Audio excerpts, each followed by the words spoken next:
In our last episode, Solomon began his reign with wisdom, humility, and favor from God.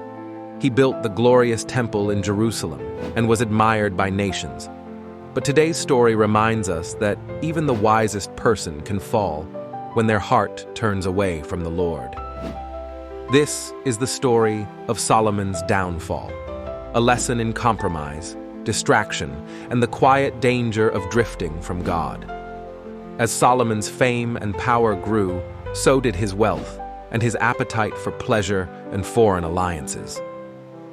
Though God had commanded Israel's kings not to marry women from foreign nations because they would lead them to worship false gods, Solomon married many, forming political ties with Moabites, Ammonites, Edomites, Sidonians, and Hittites.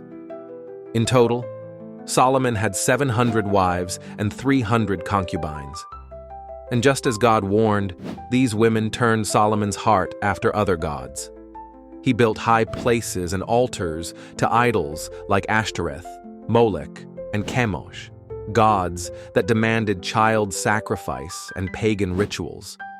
Solomon no longer followed the Lord fully as his father David had done. God was angry and said, "Because you have done this and have not kept my covenant, I will tear the kingdom away from you and give it to one of your subordinates. Yet for the sake of your father David, I will not do it in your lifetime. I will tear it out of the hand of your son." Solomon's heart that once burned for God grew cold with distraction, pride, and compromise. Enemies began to rise against him. His legacy was no longer one of peace, but of division and spiritual decline.